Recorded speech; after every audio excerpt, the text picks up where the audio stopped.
The role of an MMA media member is quite a difficult job. Not only do you have to navigate an increasingly complex sport with a level of finesse that makes it clear to both the fighters and fans that you know what you're talking about, but you also are tasked with dealing with some of the most emotionally charged athletes in sports, period. Number 10. Nick Diaz. Ariel Helwani is without question the face of MMA reporting. But when he came face to face with the Strikeforce welterweight champion Nick Diaz ahead of his eagerly anticipated clash with Paul Daley, his reputation did him little good in the face of the Stockton brawler. Immediately, Diaz let his distaste for Helwani's styles of reporting be known, telling him that he instigates fights between athletes in his case for a compelling headline.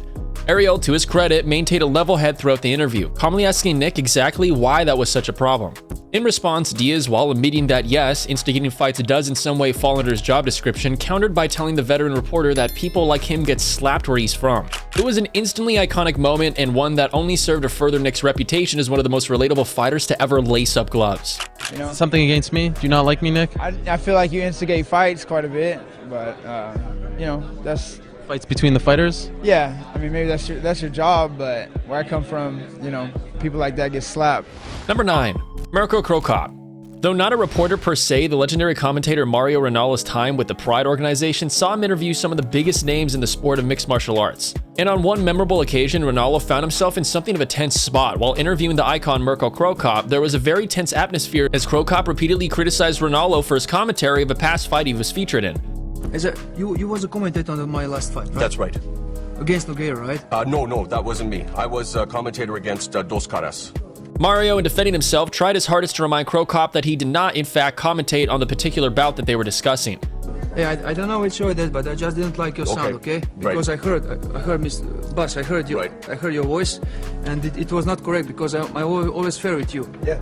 Things gradually grew more tense until Cro Cop eventually broke character, bursting into a tirade of laughter while telling Mario that he had been had. Okay. Something No, like I that. apologize, but No, I. you don't have to apologize now. Now it's too late, but Right. because what, Mike? Sure, it was a pretty funny joke, all things considered, but when one of the most fearsome heavyweights of all time is giving you that type of energy, who can really blame Mario Ronaldo for acting like he did? I didn't do the Nogueira fight. Man, this is just a joke. Oh. It's fast game. It's my idea. Number 8. Charles Crazy Horse Bennett. Sometimes embarrassing your interviewer boils down to a simple case of just being yourself. And for Charles Crazy Horse Bennett, that's exactly what happened once he disposed of KJ Noons under the Elite XC banner in 2007. As a longtime cult favorite who is known for his boisterous and unpredictable personality, Bennett took to the mic directly after his first knockout win, cutting off his interview immediately so he could take a moment to pump himself up. The other day you said, hold on. Let me cut you off. Cut me off. Don't talk smack to the horse. When the time came to admire his handiwork through the replays, Crazy Horse, to a chorus of boos, proceeded to big himself up even more, telling the fans that he loved the boos before warning against any other fighters who were prepared to trash talk him pre-fight. In the end, it was vintage Crazy Horse, and like most interviewers who attempted to tame him, there was little that could be done to keep Bennett in line for the 3 or so minutes needed to film him. Is my hair right here? Your hair looks great. Show it to them. Right there, hold on, right there. Boom, I faked him.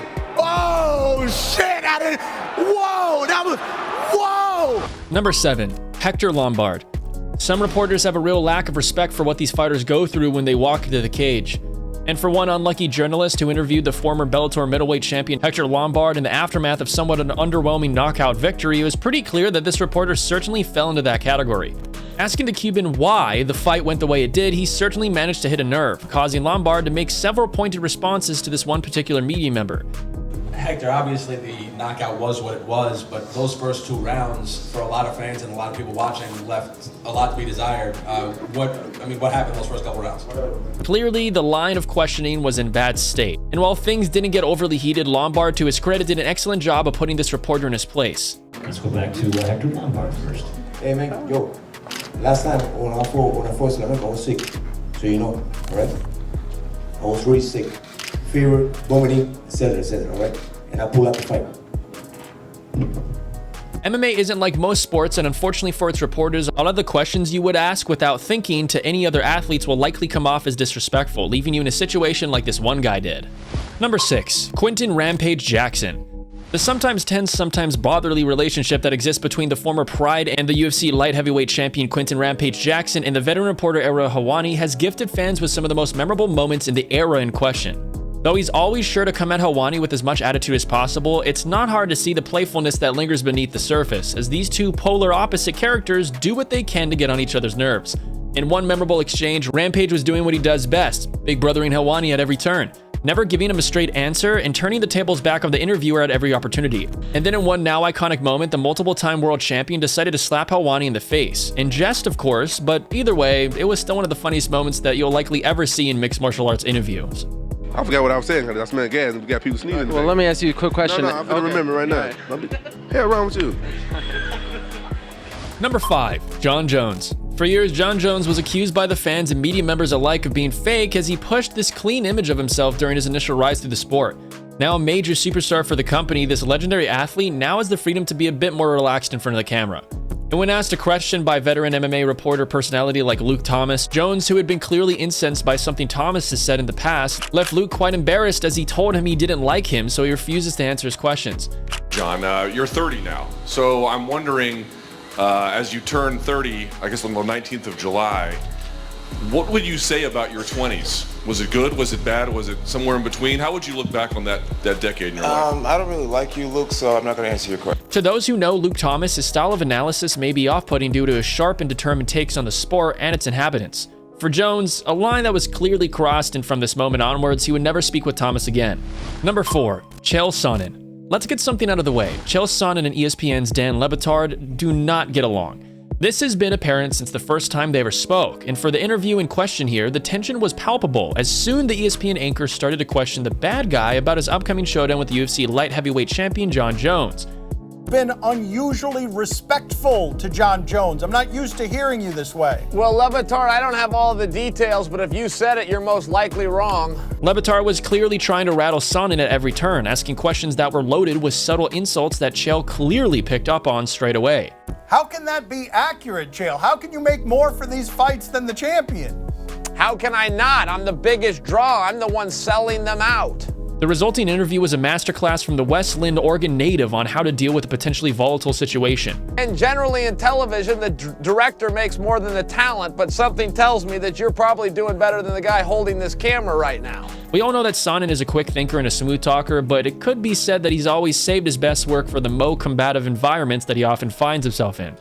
If you said that I said it about Brazil, which is not a race, it's a nation, then you might want to run the tape back and not air this because you're going to look foolish in the presence of a genius.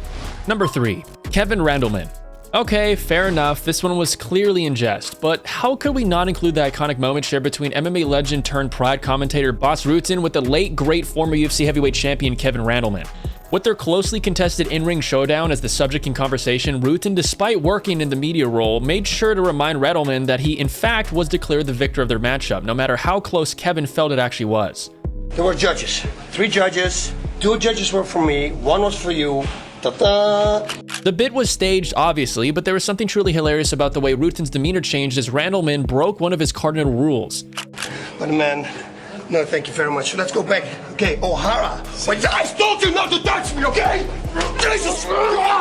If you want to make it far in life, make sure that you did not lay a finger on El Guapo, joking or otherwise. We got you guys. We got you. Number 2, Conor McGregor. One TMZ interviewer managed to secure a pretty loaded headline for himself once upon a time after asking Conor McGregor whether he would beat Jesus Christ in a fight. Me versus Jesus in the octagon. Now, it seems like a fun, innocent question on the surface, but as you would expect, the backlash was pretty widespread. And so when the very same reporter attempted to corner the Irishman for a second time, Conor didn't waste a second in telling him exactly how stupid of a question that was. All in all, he might have succeeded in bringing home a juicy story for his co-workers at TMZ, but in doing so, he lost himself the trust of the biggest star in the sport. That's a pretty careless move if you ask us. Remember that Jesus shit you brought up? Yeah. It's such a stupid question, man. There's a question people want to know, man. You're an idiot. Number 1, Tony Ferguson.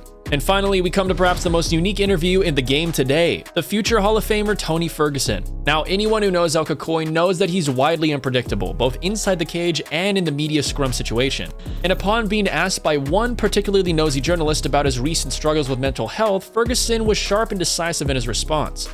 You know, mental health issues and working through that, it takes a lot of courage as a professional athlete, especially a lot of people look up to you. Fuck you. Such things are incredibly personal, and while it may have seemed like an obvious question to ask, Tony's response was pretty valid when you stop and think about it. I was giving you props. I was just wondering. Fuck the advice. Next question. Privacy is something that is not easy to come by when you spend your life under the glare of the bright lights, and through this response, Ferguson sent a message to the media that simply read, "Back off."